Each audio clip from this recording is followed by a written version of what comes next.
Olá, você sabia que muitos arquivos da ditadura militar já estão abertos? Pois é, muita gente pensa que os documentos secretos da ditadura estão totalmente fechados. Não é bem assim. O Brasil detém o maior acervo de documentos que já foram secretos entre os países que viveram ditaduras militares aqui na América Latina. Na Argentina, por exemplo, há muito pouca coisa disponível. No Paraguai foi encontrado o chamado Arquivo do Terror por Martín Almada, mas a documentação nem se compara à brasileira em termos de tamanho e diversidade.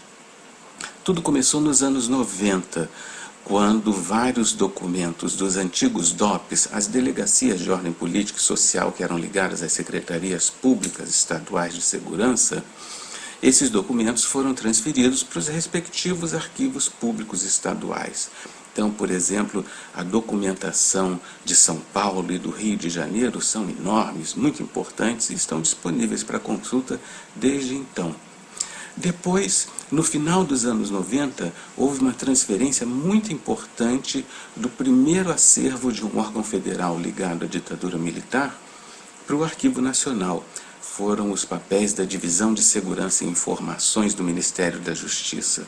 Foi esse acervo que eu pesquisei e utilizei para escrever um livro chamado Como Eles Agiam, que dá uma visão geral do funcionamento da repressão durante a ditadura.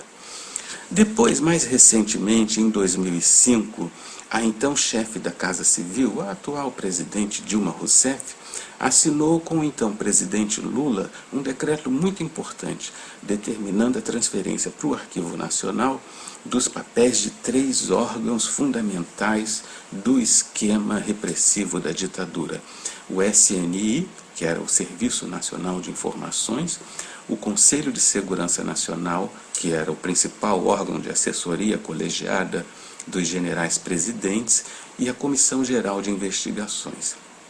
Essa transferência de 2005 foi importante não só pelo significado dos próprios documentos, mas porque estimulou outros órgãos da esfera federal a também transferirem para o Arquivo Nacional seus papéis daquela época.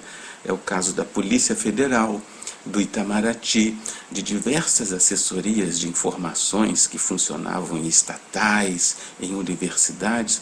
Tudo isso está disponível para consulta no Arquivo Nacional, na sede que fica lá em Brasília.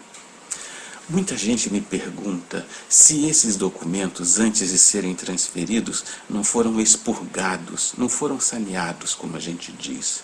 Ou seja, se os órgãos de origem tiraram dos acervos aqueles documentos mais quentes, mais significativos.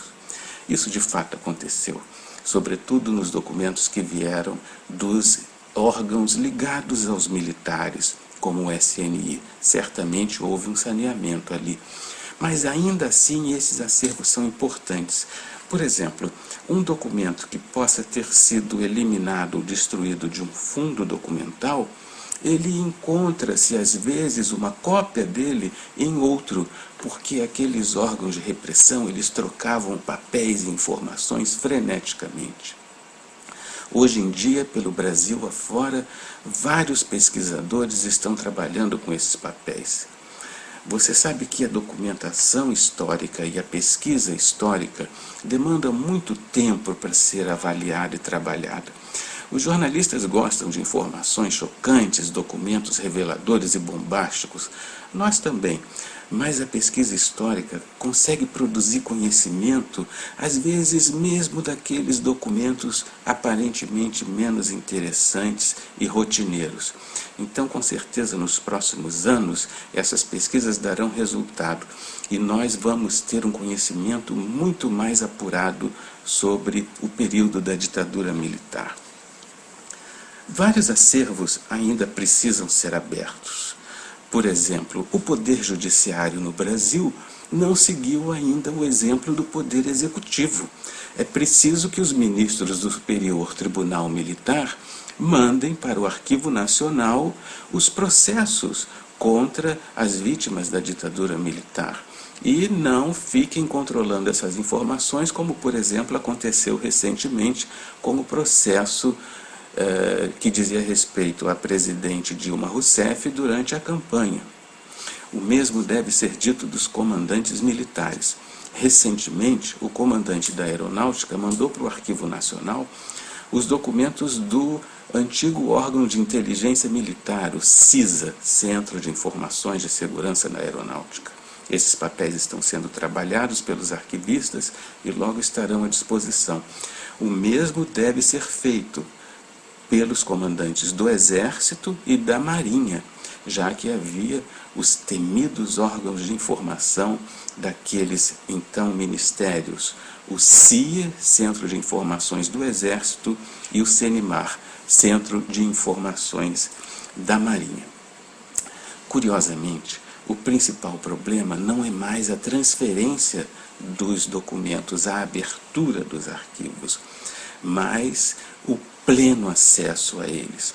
O que acontece é que muitos dirigentes de arquivos e arquivistas temem que a divulgação desses papéis agridam o direito de privacidade, a intimidade, a honra das pessoas mencionadas nos documentos. É uma interpretação equivocada.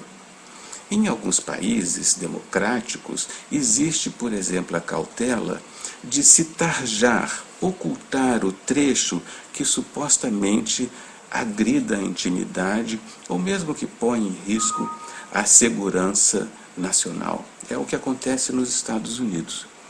Mas isso diz respeito à documentação produzida durante regimes democráticos. Esse problema não diz respeito aos documentos produzidos durante a ditadura militar. Mas vamos dizer que ainda assim, alguém pega um documento da ditadura militar brasileira e faça um uso indevido, supostamente atingindo a imagem de uma terceira pessoa. Ora, essa pessoa agredida vai processar, evidentemente, quem fez mau uso dos documentos e não o arquivo que detém o acervo.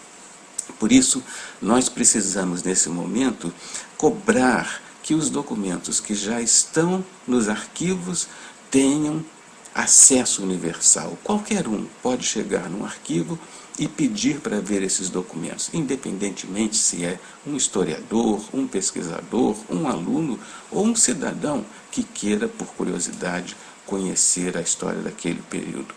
E, de outro lado, nós também precisamos continuar cobrando, não apenas do Poder Executivo, mas também do Poder Judiciário e do Poder Legislativo, que os documentos da época da ditadura sejam todos transferidos para o Arquivo Nacional. Esses documentos não são propriamente um testemunho da verdade. Eles são a expressão do arbítrio e assim eles devem ser entendidos. Até o próximo vídeo.